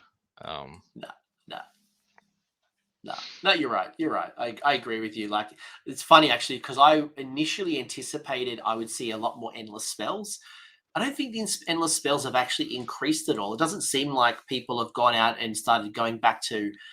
I remember when lists would have like 2 or 3 endless spells in them all the time, but now like I haven't seen the behavior change at all. Maybe it will later on, but You see a lot of the only list you see taking more is if they have a lot of wizards who just want more spells to cast, like Nagash, Croak. They have a lot of casts. They need something to cast. They'll cast some endless spells, and you only see the endless spells that will have an immediate effect on the game. Anything that has to stick around for a turn to have an impact, um, just isn't worth it, since it can get unbound so easily. talk to me about so we're obviously in the General's Handbook, right? So 2023 is all about Entorian locuses. We don't have any, so we can't get them. We can't get these 9 wound or less wizards, not unnamed, but we do get to play around with the primal magic dice. So I hope you by now you will know how to use primal magic dice, how you generate them. We can't get Entorian Acolyte Battalion either, so at most you're kind of getting what, four in a battle If you're in a full turn. If you're going second, you can get up to 4. Yeah, but with all these primal magic dice being thrown around, are you thinking about getting yourself a wizard like Glowy Lantern, like Arcane Tome, or are you finding yourself playing more in this the nullstone adornments, where if you don't have a wizard in your army, you get one of these special artifacts, whether it's the polished nullstone, the pouch of null dust, or the handcarved. Basically, are you trying to force yourself a wizard to be able to tap into the wizardy goodness? I think the main reason you would try to force yourself a wizard is actually for battle tactic purposes. For the battle tactic to cast a spell and not have it unbound, because that's a relatively simple battle tactic to attempt to do. Because otherwise, we're probably just trying to cast Mystic Shield, and with all these primal dice floating around and people bringing wizards, and armies that want to cast spells are probably bringing wizards that have bonuses to cast. So you're going to be usually at a disadvantage when you're trying to cast spells. Either they have bonuses to cast, or they have the Acolytes Battalion and they have more primal dice than you. So there is one case in which I like having a wizard, and that's with the Regiment of Renown, the Gits one, where you get to bring the Gobapalooza. But that's more of a special case. If I'm not bringing them, then I probably don't bring a wizard. Instead, you get to take one of these, and you get to use your artifact on something else instead of the tome, and you get one of these enhancements, probably the hand carved icon for so that you can unbind spells without having to use a heroic action. I think one of the other challenges I found as well, especially with my list, which is a 3 mega-gargant list, I'll run Brodd and then 2 other megas, whether they're Gatebreakers or War Stompers. If I'm taking the boss of the Stomp Battalion, getting myself an extra artifact, that's 2 artifacts I've got in my army, and you can't have a nullstone adornment and an artifact on the same person. So you are essentially trading off one or the other. Do you want Amberbone? Do you want an amulet? Do you want, some other type of, artifact depending on the tribe you're running? So it's an interesting trade-off, and I always find that maybe I'm trading off these. Like I think the others are still more valuable. I don't know, because I run Brodd. But if I wasn't running Brodd, Yeah, it'd be fine. I don't think any of these are as good as an artifact. And yeah, if you're running Broad or you're running lots of man crushers, you might just not have anywhere to put this since you can't put it on a mega that already has an artifact. So it's more just a nice bonus. If your list, if you don't have Broad in your list, or you don't want to bring Arcane Tome, you don't have Gobbleflus in your list, it's just a nice little bonus. I will say though, the pouch of null dust, I think is very valuable right now, considering that you can't get a teleporting wizard, so the enemy has to set up a turn in advance. So you now know when they want to try to blizzard you. So being able to go, cool, you now miscast on a 1, 2, or a 3, and that can be really, because all you need is probably just to unbind that once. Like if you failed your primal magic dice and you couldn't stop it, this is also not a bad little thing. Obviously, you activate this beforehand, but it's not a bad little defense for us. Yeah, it's all right. It's one of those artifacts that's not artifacts. It's one of those things that's just going to be pretty useful and a good psychological factor in a couple of matchups. If you're playing against Nagash, if you're playing against Seraphon, if you're playing against Zinch, at the start of the turn, if you use this pouch, then like your opponent has a problem. They want to cast a million spells, but every time they go to roll a spell, there's an increased chance of miscasting, and it's not a huge increased chance, but it's enough that it can throw a wrench in their plans for a turn. But that said, like against most other armies where they have between 1 and 3 casts a turn, you just might forget you even have this. Or that you got OBR that's not really spell heavy, or you've got Fire Slayers or Khorne or KO. Some of these armies. This back to your point you mentioned. I don't think these nullstone adornments are better than an artifact. There are so many artifacts that I would rather have than one of these. So if you find yourself with your list where you have a space for it, absolutely take one. It's free. If I had to choose between an artifact or a nullstone, I'm dropping the nullstone every day of the week. Yeah. Do you agree? Anything else to say? No. Go on. I was going to say one more thing about the nullstones. The polished nullstone pebble, it does look like an enticing option on mega-gargants, because that means if your mega-gargant's alone, he has a 4-up spell save, which is decent. The issue there, though, is that it means your mega-gargant's alone. For one, that's a problem. So, like, if you're playing King Brodd's Army of Renown, and that's an army where you will get to take a nullstone enhancement since you can't take Bosses of the Stomp. Mm-hmm. But in King Brodd's army, you want your Gargants to be together. And if your Gargants are together, then this 4-up is just going to redirect their spell. And it also doesn't help against Hoarfrost, is the issue with it. I would argue that even outside of King Brodd Stomp, you always want to run. I always run my megas in power pairs for at least the first 2 to 3 turns.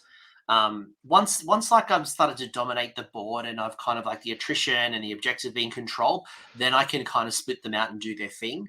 But when I'm playing in those first 2, if not 3 battle rounds, I've always got power pairs, whether it is 2 2 megas, or a mega and a baby running around together, getting extra immortals on the charge, being able to slingshot those babies, using a mega in range and issuing commands to them. The megas damage is never enough, I find. So getting the extra set of attacks and or obviously the baby involved usually is enough to keep me moving, as opposed to being tied up because I've got 1 or 2 wounds left that I haven't been able to kill. Yeah, you always want those power pairs, or even the power triangle. Like 3 megas together is just going to control the, all the board around them. Um, I I call that the Mighty Ducks. That's like the flying V. It's the flying V. You've got the two mega gargants like the Gate Breakers or the Wall Stomper, and then you've got King Brodd in the middle, kind of like coming up the board, the flying V. it's such a powerful formation because like um, even like outside of the Army of Renown, it doesn't look like you get any bonuses for doing it, but it just ensures that you can always hit back at your enemy if they come at you, or like if you're playing against Caradon overlords, like uh, if they fly close and get into range to shoot one of the megas down, you have 1 or 2 megas who can then counter charge into them. Hmm. Um, so yeah, you want to keep your megas together.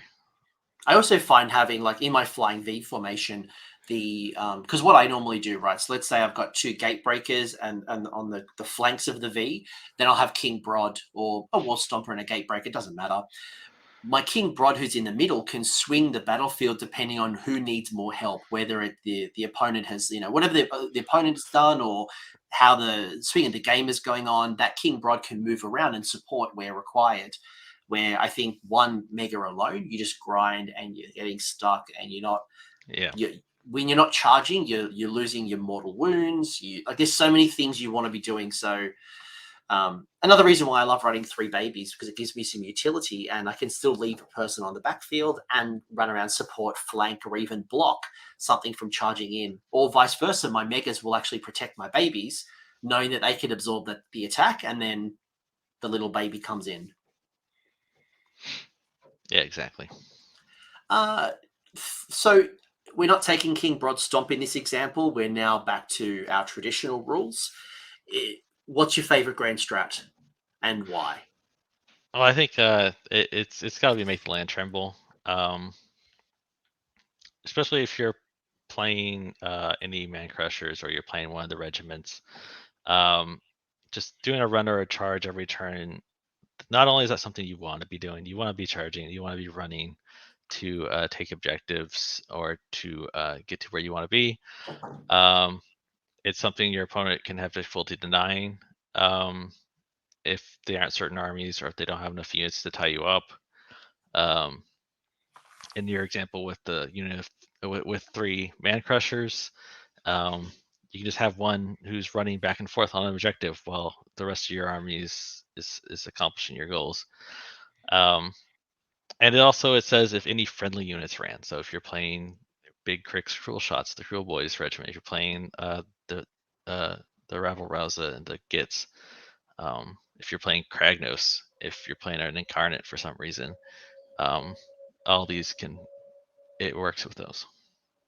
Speaking of Kragnos, because one of the questions from Facebook, Sun's chat, Nikolaj, apologies if I've misspelled your name, had asked, does Craggy still have a role to play with mechas? And it's an interesting one because for a while the build was Kragnos, two megas, and a baby. And that became quite powerful for a little bit. Yeah, at the last LVO, I played Kragnos, 2 megas and 2 babies, because the points had changed enough where you could fit 2 babies in there. Um, and it's certainly good. Kragnos brings a somewhat reliable amount of damage to the army that you just don't get. Um, like a Gatebreaker can potentially do uh, a Kragnos amount of damage, but not nearly as reliably as Kragnos can. Um, and Kragnos gives you 3 to 6 charges, which is and having long charges is something we didn't have as much of before the Battle Tome. We didn't have Amberbone artifact. We didn't have the Gits battalion regiment. Um, I think at the moment Kragnos suffers from a few things. Uh, he has a good spell save, but Blizzard is actually a problem because rolling higher than 12 on 3d6 um, is not guaranteed, certainly. So he is at risk of getting blizzarded. Um, Hoarfrost is good against him because it can make a whole unit of stuff run 3. Um, uh, and there's plenty of other sources of mortal wounds that aren't tied to spells. Um, And we have more mobility options now. We don't have to rely on him to get 3d6 charges, and he's just a lot of points in one place. We can get, for 720 points, we can get like almost a mega and almost 2 babies for that much. So, or potentially a mega and 2 babies if you're playing like a war stomper. But he's got some issues right now. And in the current GHB, there's not a lot of tactics that say I need to actually kill something. It's more about making charges, retreating, being at certain places on the board. It's less about having to actually like kill things. So I think he's still fun. He's still fun to play if you want. If Yeah. you want to go the strategy of charging as soon as you can and fighting, he still does that. But I don't think it's optimal right now.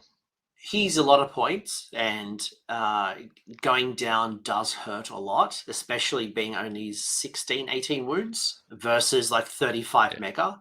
The counter argument, and I'm not trying to convince you to take Kragnos, but the counter argument to you would be if the meta, for example, is, let's say Seraphon is really dominating, and let's say the archetype, actually, not just Seraphon, but let's say it's like Zinj, Seraphon, Lumineth. The archetype is these castles, right?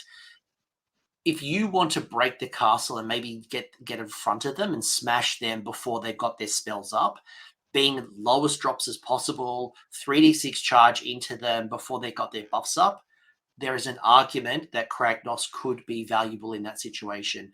But in most situations, he's a lot of points, not a lot of wounds. If he goes down, you will feel it, and you'll probably regret not taking 2 extra megas or a couple of babies for the same points investment. Does have more smash, but Yeah. I haven't used him for a while for that reason. Yeah, same. And even like with what you just mentioned, you can only get down to 2 drops with Kragnos in your army, whereas now you can be 1 drop with 4 megas and get an extra artifact, and have the ability to run in charge and charge 3d6 if you're playing Stomper tribe. So, uh, what Kragnos brings to your army now is just the ability to hit really hard, uh, with a better to hit and wound than a mega-gargant, but that's not necessarily something we need right now. I agree with you, by the way, on the make the lands tremble. I think that's still the best one, and partially why I've moved away from 4 megas down to 3+3, or I think some builds you can even do 4 babies and 3 megas, Yeah. with the points adjustments. But I think I'm that's how I prefer it, because it allows me a lot more flexibility with the little babies, whether it's supporting in the offense, whether it's protecting defense, whether it's going onto the flank scoring objectives, whether it is like there's a lot of utility in there, especially for some of the battle plans where there's like 5, 6, or shifting battle plans where, like, one turn this objective is active, then another turn this objective is. It gives me much more flexibility to play the game and then swing my megas where I need them to be, and then just grind and hold Yep. objectives. The other great strategy I would consider, and this is if you're playing 4 megas. I think if you're playing 4 megas, this is probably the choice, is on the warpath. When the battle ends, you complete it if every friendly unit is within enemy territory. It's not so with 4 megas, the reason you wouldn't take Make Land Tremble is it is easier. You only have 4 units. It's easier for your opponent to realize that if they charge you with 4 units that you have trouble killing, and then you have to take the next turn, you're gonna fail Make the Land Tremble. Whereas on the warpath, your opponent can't easily deny it. It's more a matter of you thinking ahead and knowing that around turn 4 and 5, if my opponent's territory is not close to where my megas are, I have to start moving toward their territory. And you only have to be within it. You just have to toe tap into their territory. So even if their territory is only 11 inches off their side of the table, just on turn 5, just have your last 2 or 1 or 2 megas run over and tap their territory. I don't like that, purely because there are situations, and it can happen quite often, where let's say Soulblight Gravelord summons a unit back, re-summons a unit from their grave sites. It's now in your backfield. Now it's contesting your objective. I need to run back and go protect it, and that could be the game, or it could swing differently. Yeah, it's not a. I hear what It's you're not. It's saying. not I hear what you're guaranteed. saying, but And it's Soulblight Gravelords is going to be an army you're going to have trouble with making land tremble too. Because a big horde of skeletons or zombies can tie up some megas. But it has play. There's a lot of missions where territories touch the middle of the table, which makes it pretty easy to do. I have had the situation you described happen before, and it's tough. You just have to weigh at the end of the game, like, do I want 3 points or do I really need to take this objective back? do I want to win? But Do I want to win the game? Sometimes it can be the difference yeah, between the points difference, right? So and usually getting the grand strategy is better than scoring than grabbing an objective on turn 5. But um, I do like On the Warpath as an option for a 4 mega list. And by the way, folks, yes, the Foot Sloggers and Boss of the Stomp has changed. It is now both of them, not one or the other. So that's a good quality of life win that changed from the Battle Scroll. So with the time we have left, I'd love to get into the weeds, especially because you've been dropping these little nuggets, folks. I don't know if you've been noticing this, but he keeps mentioning this unit that is not in our battle tome, and like he keeps talking about it. So it's not this list. We got 3 lists to go through. 3 is in 3, not 3 like that. I put my hand up as 4. Here's your first list. It's a Stomper tribe list. Make the land tremble. Inspired twice. So you've gone double inspired. So you want 2 triumphs. You may or may not know you can do that, but absolutely you can take a second triumph for your enhancement. You've gone with a War Stomper, mega-gargant, general, eager for a fight, glowy shield of protection, and King Brodd. You've gone 2 units of 3 Man Crusher mobs, and then 1 unit of singular Man Crusher gargant. So wrapped up in a Boss of the Stomp and Foot Sloggers, you've got the Triumph as the extra enhancement, 1950 for 159 wounds in a 2-drop. So what's this doing, and how does it work at a very high level, right? You've only got 5 units. We've mentioned a few times that some players, when play Gargants, really just want to run in and smash things. And I think this list is the way to do it. Especially if you're planning to a bunch of armies with lots of little models like zombies or skeletons or Free Guild in the New Cities book. The Man Crusher mobs get to run in charge when they're wholly within 15, I think it is, of a mega-gargant, 12 or 15. And the command trait Eager to Fight on the War Stomper gives you a 3d6 charge on that general. So really, and King Brodd can get everybody plus 2 inches movement or an extra pip of rend. So really, you're going to be charging your opponent down and getting into this stuff. The points changes. I think we didn't mention earlier, but when all the mega gargants went down, the man crushers also went down to 140 each, which means you often get to do this. You get to take 1 extra on the side, so that and the 1 extra will be probably holding your backfield and running around in circles to get your grand strategy. You have the additional enhancer for the triumph simply because the change to Bosses of the Stomp lets you take your enhancement and get lower drops, and there's simply no room for enhancements on Brodd or the War Stomper, so you get 2 triumphs, which is good. You can give both Man Crusher mobs. You can charge both of them in, give them both plus 1 to hit from the War Stomper because the tribe lets you issue a command to all your Man Crushers, and you give them plus 1 to wound for both of them from both triumphs. And at 1950, you usually get the triumph. Maybe less so now that a couple endless spells went up in cost in the last battle scroll, but people might be taking them less. But I find at 1950, you usually get the triumph.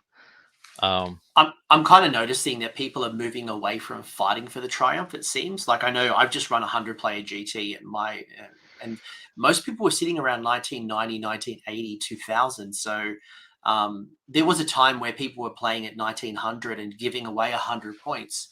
But I think people are using their points to try to find that extra Entorian locus in their list, or they're trying to find that endless spell. So Yeah, they're trying to you've find got the. you've got a good shot. You've got a good shot. At 953, you got a great shot. People are trying to fit in. They were trying to fit in Malevolent Maelstroms. That's less so now. That went up to 50 points in the last battle scroll, and the rules changed that slightly. But like Suffocating Gravetide at 30, Geminids at 50.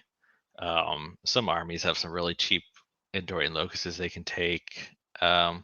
People are going to be hovering usually around 1970 to 2000. At 1950, you're going to get it most of the time, unless you come across someone who's also really gunning for the triumph. Like Gitz is always playing for the triumph, especially they can't afford to lose battle shock. And just to clarify, Chris, keeping up, which is the rule that man crushers can run and charge, if it is within 15 inches, not wholly, just within. So Yeah, that's right. That's very beneficial for the man crusher mob where there's 3 models. So just keeping them within, just tag and then off you go. Yeah. So this list, like, it's maybe not the most solid list for a GT, but you're gonna smash some folks with it. Even if you don't play against a heavy infantry army, man crushers with extra run from Brodd or with +1 to hit and wound are gonna do some damage. And you also, with 7 man crushers, that's a potential 7 D3 mortal wounds just in the charge phase from charges on those guys. So yeah, this is the run and smash army. You might have a little trouble with your turn 1 Val tactic, but I don't think you care. I think in this army, you just want to run the opponent down, kill as much stuff as you can, and then have the man crushers fall over on top of what you don't kill. So. A couple of other call outs that I'll make before we move on to the other list is the man crusher mobs. I don't see them very often, but something that if you haven't looked at it for a while, they've got an interesting rule called Ooh Under the Heels now, where basically if you do the Stomp Monstrous Rampage on a 2+, you will do what is it for D3 each plus man 2. crusher? It's D3 Yeah. +2, so you would do a couple of extra cheeky mortal wounds there. Yeah, so those potential like 7, it's D3 mortal wounds from each one just from making the charge, and then another D3 plus 2. And also you have to consider like the shooting attacks and War Stomper. The War Stomper can give them all extra shooting attacks for this is 14 potential shooting attacks before you charge in if you didn't run. Literally where I was about to go. Not only that, you've also got the extra +1 attacks for the throwing rocks under the Stomper tribe. You also get some extra attacks from the Get Stuck In, where if you are fighting a horde, you'd be getting extra +1 damage or potentially +2 damage, which is going to be great for those zombie fights, for example. And then the fact that you're getting so many stuff them in the bags too, like every one of those man crushers are going to get a stuff them in the bag attack. So there's some sneaky attacks going on in there. Yeah, you could break up the man crushers too. There's no reason you can't run 3 and then 4 individuals or even a bunch of individuals if you don't mind going higher drops. I like the mobs just because they all get to swing at the same time in combat. I'd like the mob better if it had 3-inch coherency, like dragons. If I had, I would like that mob much more like that. But as it stands, I personally would run more singles and maybe one mob. But pick your poison. They also did get hurt a little bit by the rally change. That was when rally changed and it was mostly targeted at Gits. It inadvertently hit the mob because you can't rally more than 10 wounds now, which means you just can't rally man crushers. Oh yeah, you can't rally. They're 12. They're 12 wounds. I was thinking, I'm like, oh, you can rally 1. No, you can't rally any of them. That's stupid. Stupid. Games Workshop. Let me rally a baby. Yeah. I do have to wrap up soon because I've got work to get into. So I want to get into I just want to talk about your 2 lists and kind of bring this home. The second one is your one that I really want to talk about because you've talked about it, alluded a few times, right? It's a Breaker Tribe, and that's not what makes it special, right? So Breaker Tribe's pretty good. You've got the ears with flags, make the land tremble. Cool, no problems. But where this gets spicy is you've got 2 Gatebreaker Mega-Gargants and a War Stomper. Sweet. And then you've also got the rabble rouser and the regiment of renown that was in Dawnbringers 1. So it is a package for 500 points. You get yourself a little Gits hero called the Rabble Rouser. You also get 5 Gobbapalooza. You get some Squeak Herd and some Squeak Hoppers. What's going on there, and why would you spend 500 points, which could be another gatebreaker, on Gits? Yeah, it's an interesting way to build Gargants. It's the one of the lists I've had the most success with so far in this GHB, because the gets bring you a lot of options you didn't have before in the Gargants book, and just a lot of board presence too that you didn't have before. And honestly, the main reason is because they're so good at scoring battle tactics. Um, they have the option of deep striking, of coming in off the board edge 6 inches away from your enemy. 9 inches away from your enemy, 6 inches from the board edge. Um, uh, but when they come in off the board edge, it's at the start of your first hero phase, and they don't have to come in together, which means that you could, for example, put the Rabble Rouser, if your enemy left a spot behind them, you could put him back there, and then put the Gobbapalooza on your board edge so that you can cast Mystic Shield, and then put the Squig Herd or the Hoppers on a different board edge. And all of a sudden, you've scored Surround and Destroy at the top of turn 1. Or simply just put the Gobbapalooza outside of 30 inches of your opponent's wizards, and you could do Magical Dominance turn 1 as long as you don't miscast. So just depend how you feel about your luck right there. And just in general, having more units makes it easier to score Intimidate the Invaders, because you could put all the gits outside of your territory and then you scored Intimidate the Invaders. Doing Bait and Trap is easier when you have 7 units versus 4 or 5. They help a little bit with Led into the Maelstrom, because Rabble Rouse as a hero, he can charge and count as one of your charges. And then the other important thing with them is Rabble Rouse's ability to let all your mega-gargants run in charge, as long as they end their movement closer to him when you run it, when you charge, which sounds restrictive, but is not really as restrictive as it seems. Since you can deep strike the Rabble Rouser, even if your opponent realizes what you're doing and zones and prevents you from deep striking behind them, you deep strike to one side of the table. Let's say you deep strike to your left side, put the Rabble Rouser as far as you can on your left. Then all your mega guards have to do is turn a little bit to the left when they run. They don't have to go directly toward them. So it gives you the option and you can do it with all 3 of your megas. So it just gives you a lot of mobility without having to take Amber Bone Totem or go for the fight. It gives you extra units. It gives you screens. It gives you a wizard. It gives you the ability to run and charge through the Rabble Rouser. And I know as a Gits player, I can't justify this because I don't have the monsters that I want to be able to do this with. This is the perfect combination, because you also get the inherent in the Regiment of Renown, the ability to come in on the side of the board. So without that rule, different story. But the fact that you can choose to either put it in your territory, their territory, and they don't have to be put together as a package, does bring some great utility. And to your point, a couple of battle tactics you can score along the way. And I tell you what, correct me if I'm wrong, Chris, if I'm a Gargant player and I put down some Gits, I guarantee you my opponent's probably going to ignore them or be just generally confused. Like, what are they doing and why are they there? And if they focus on them, great, they're not focusing on your megas. If they ignore them, you got a lot of cool things you can tap into. Yeah. Well, like you said, you could put them on you don't have to deep strike them. You put them on the table, use them as screens, which is just something we haven't really had access to before. The best you could do before is put a few man crushers in front of your mega gargants. But in this case, you get to put 22 squigs in front of your gargants, and that's a little harder for them to get through.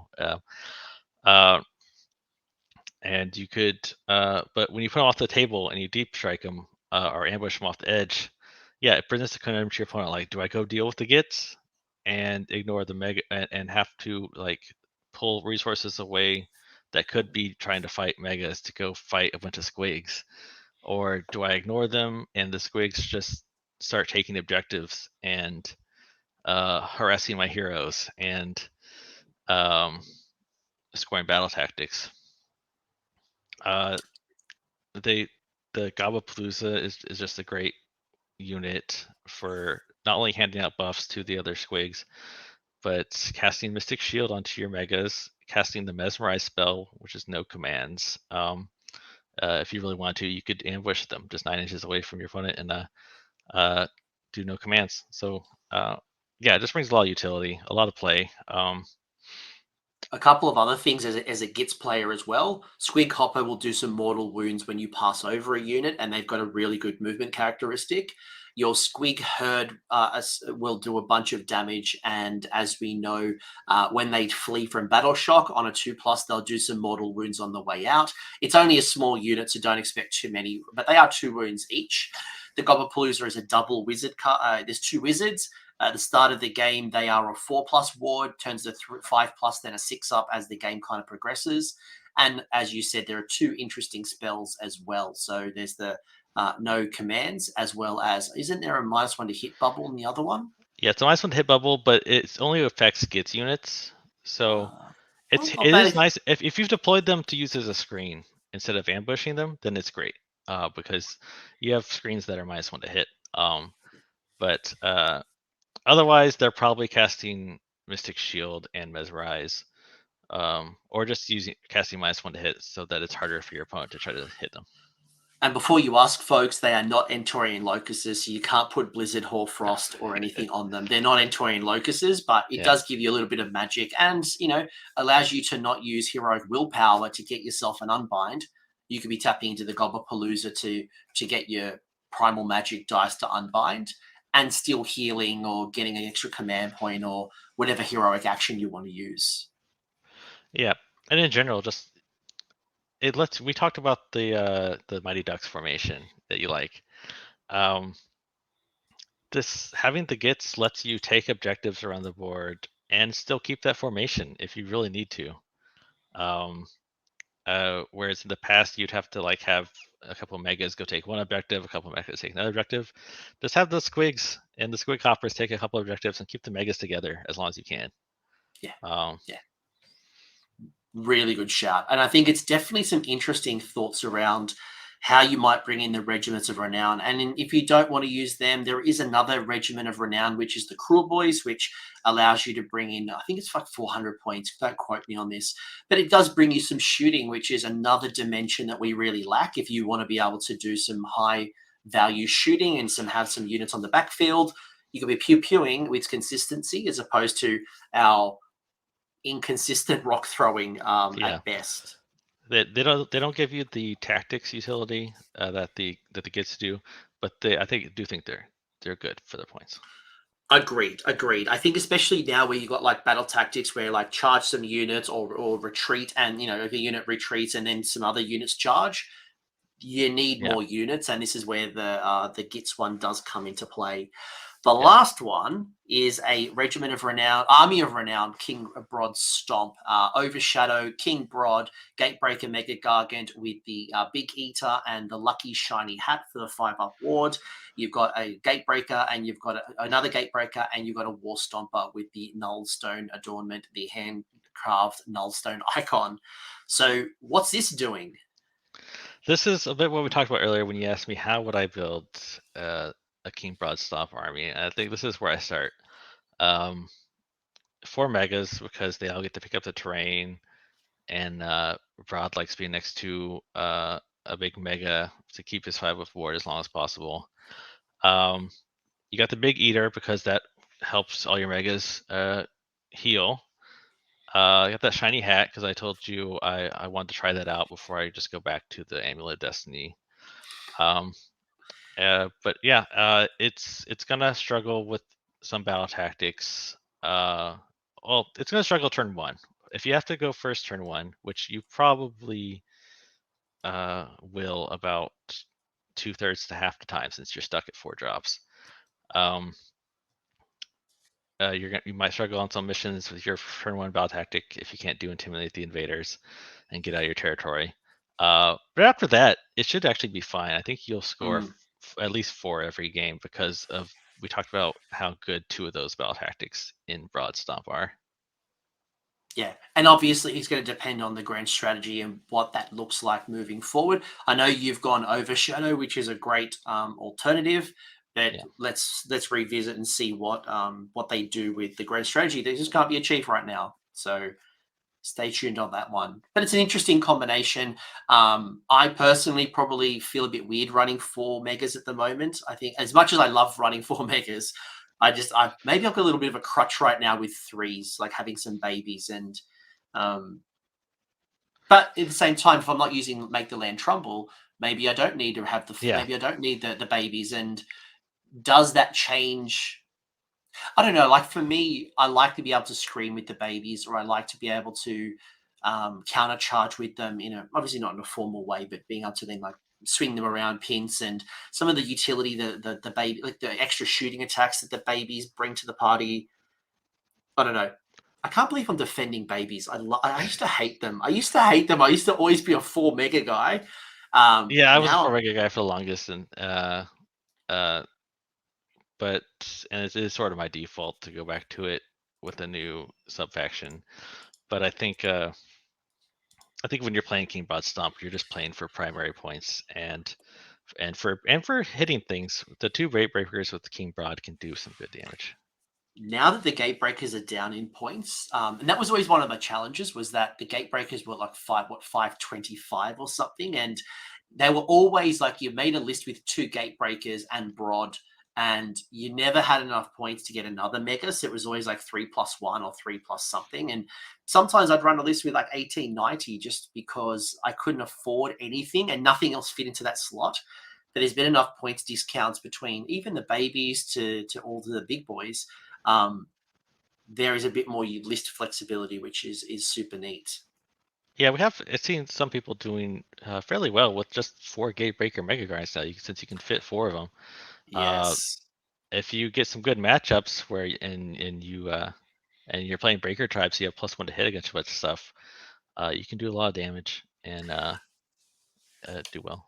I have considered that. Or you could do 3 and the Regiment of Renown, right? Because that is exactly Yeah, 500 points. So when you're playing the that, Regiment around, like the megas that you take are kind of to taste. Just uh, I had the War Stomper in there because I personally like Triumph vids. I want that Triumph as much as I can get it. I don't want my opponent to get +1 to wound against me.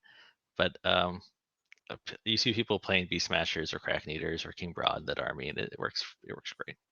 yeah, I think that's the great thing, right? Is that there is no one silver bullet with this list. There's a lot of flexibility, and ultimately it depends on your style. And if you want to go all smash, if you want to go defensive, if you want to, obviously how you're thinking about, and I think that's the right way to think is about how do I score my battle tactics, as opposed to what is ultimate smash, because smash only Yeah. gets you so far.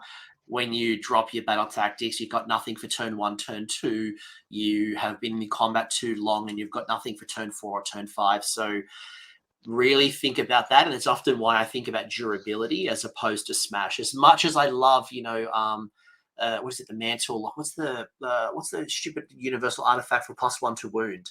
Um, Manticore Venom. Manticore Venom. As much as I want to put Manticore Venom on my Gatebreaker, I still rather putting 5 extra wounds and an artifact to give it a ward. Yeah. It's anti-me, but the longer I have that mega on the table, the more pain and objective scoring I'm doing. Yeah. Is there anything else you want to share at this particular point about Gargants, or do you want to bring us home? I think we've covered Gargants pretty extensively now. Um, there's a lot of interesting options we've gained in the last year and more of what we can put in the army and how to play it, and even just this weekend getting this new Dawnbringers book, another new way to play it. Um, but yeah, I think I we've covered think, it. I think, yeah, I think. Look, I think we're optimistic, right? I think whether you use this book or not, do I think you need to use this book to be super competitive with King Brodd Stomp? No. Yeah. Does it bring something a little bit different to the table? Absolutely. Does Chris show you the Regiment of Renown from the kits actually brings a different dimension? Yes. So I think there's a lot of cool options, and it's your play style and what you like, and um, how your local competitive scene or even like the global meta, how it kind of moves along the way. It's probably one thing I'm excited about is that at times it felt like we had no options.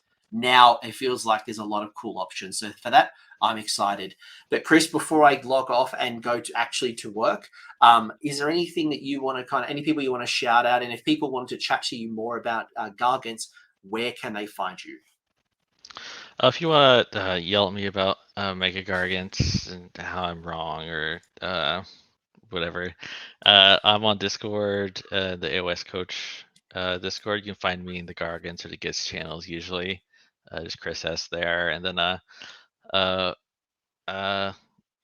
sometimes I'm on Twitter or X or whatever it is now at Danimo25, but I don't really post there much. Just reading it. But I think just yell loud enough the Gargant channel and the Coach Discord, and I'll might see it. You'll be summoned. But where they can also summon you is in your local community, which is here in Houston, the Grand Alliance Houston. If you're in the area, it's a great community for playing games. We're hosting this weekend Hammerfest, great big 82-person tournament at the moment. Or there's also the broader Texas Masters scene. Texas Masters, let me make sure it's .com. Yes, TexasMasters.com or Texas I'll Masters on I'll Facebook. put the link in the episode. Like the Texas scene is incredible, and I've had so many people from the Texas scene on we this do at channel. least four GTs a year, spread out around Texas, and it's a great scene. Lots of great players. If you're in the area or you want to fly in and play, I really recommend it. Awesome. Well, Chris, thank you for your time. I hope Gargant players, you aren't feeling like we've been left out in the dark, because I'm a Gargant player as well. I am excited both to try the new King Brodd Stomp, to try some of the Gits builds, but also, just because we don't play with the Primal Magic dice or Entorian Locuses doesn't mean the game has left us behind. Actually, I think there's a lot of cool things we can play around with. And my personal experience, and I had a game against a Sons player recently where I was playing Gits, they were playing Sons, Jonathan. If you're listening, I know you're listening. It was a really tough battle. Like, it's my Gits players, even though I had Entorian Locuses, even I had cheap Wizards and Blizzard and Hoarfrost, it was tough to pull them down. And my list was not built to handle and pull down like 35 to 40 wounds in a single turn. And I think a lot of armies are going to struggle outside of that. So leverage that to your advantage and you'll be rewarded for your good play. Folks, that's all. I hope you enjoyed the stream. Chris, you going to say something finally? No, I think you cover right there. Well, we have a lot of surprising amount of play in the current GHB, and we might not get all the toys the other people get, but we get to smash the toys, which is also fun. The best smash. If you enjoyed the episode, don't forget to like and subscribe if you're new to the channel. I appreciate your help. We just achieved 20,000 subscribers, so big milestone tick onwards up to 100,000 probably is the next milestone. Long jump, long stride. But thank you all. And if you want to chat more about Gargants, Chris is in the Discord. Link is in the episode description. And until next time, I was going to say shoot the heroes, but let's throw rocks at heroes. Let's just throw things at those stupid wizards. All right. Thanks, everyone. Thanks, Chris. Thank you. Thanks for hanging around until the end. I hope you enjoyed that video and you walked away with a few new ideas. Now, if you did, I would love it if you pressed like on the video, as well as left me a comment with your thoughts. The conversation will continue over on Discord, and the link is down below in the episode description. I also want to give a massive shout out to the AOS Coach patrons and YouTube members who are supporting the channel and the growth that you're seeing here. So cheers, you are all bloody legends. And until next time, don't roll a double one on a spellcast.